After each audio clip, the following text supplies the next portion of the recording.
Good news. I checked this one closely and the figures are accurate. The £2.5 million APR/BPR cap was genuinely revised up from £1 million in December 2025. And all the nil rate band, residence allowance, and pension IHT changes check out. Here's your rewritten version, new angle, same format, 5 minutes. Here's a number worth sitting with for a second. £325,000. That's how much of your estate has been allowed to pass to your family completely tax-free, and that number hasn't moved since 2009. 17 years frozen, and the government has now confirmed it stays frozen until at least 2030. Meanwhile, house prices kept climbing. Which means more ordinary families are being pulled into inheritance tax than ever before, not because they got richer, but because the goalpost stood still while everything around them moved.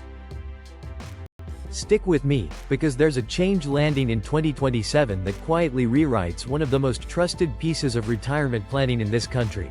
And almost nobody watching this has heard about it yet. Let's get the basics straight first, because most people misunderstand how this tax actually works.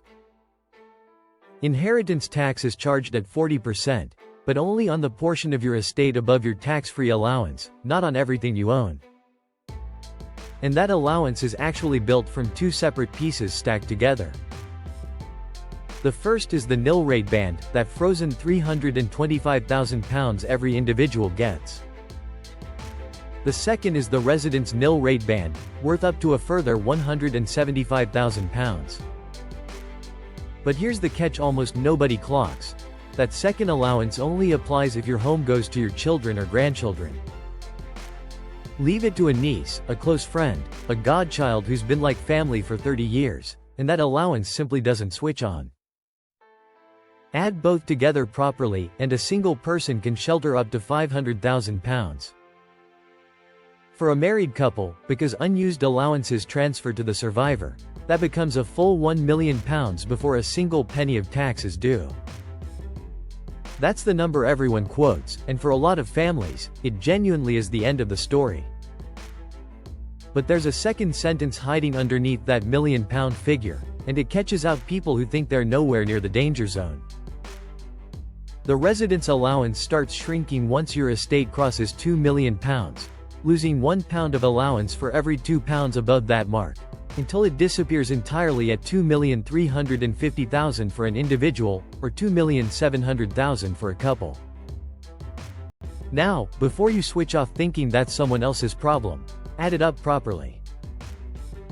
A home that's grown in value over 30 years, a pension, some savings, maybe a second property. $2 million isn't a mansion owner's threshold anymore. It's an ordinary family home in the right postcode plus a lifetime of careful saving. Now here's the real headline, the one that hasn't fully landed in most people's minds yet. From April 2027, unused pensions will be pulled inside your estate for inheritance tax for the very first time. Right now, your pension sits completely outside your estate. Money left in it typically passes to your family tax-free.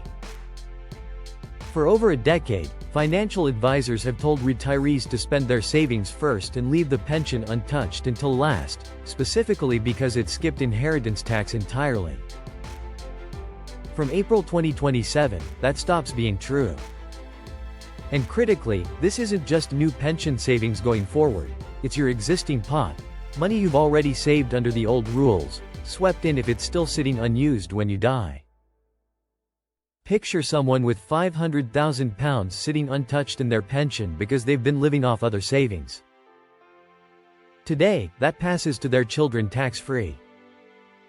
From April 2027, that same $500,000 joins the rest of their estate, and if their total wealth is anywhere near the threshold, up to 40% of it could now be lost to a tax that would never have applied under the old rules. There is genuinely good news, though, and it's completely legal and available to you right now. You can give money away during your lifetime, and if you survive 7 years after the gift, it falls entirely outside your estate. Beyond that, you can give away £3,000 every single year with no waiting period at all. Small gifts of £250 to as many people as you like, wedding gifts up to £5,000 to a child, and, the most underused one of all, regular gifts from genuine surplus income, with no limit and no 7-year wait, provided it's truly regular and truly from income rather than savings. So here's your action list. Work out what your estate is actually worth today, all together in one place. Check who's named to inherit your home in your will, because that single detail decides whether the residence allowance applies at all. If your estate is anywhere near $2 million once everything's added up, get proper advice on the taper specifically. And if you've got a meaningful pension you've been planning to leave untouched, talk to an advisor about the 2027 change now, not after it lands. One honest note before you go: if someone contacts you out of nowhere offering to review your estate after seeing content like this, be cautious. Seek advice from a regulated advisor or solicitor yourself, rather than responding to someone who came looking for you.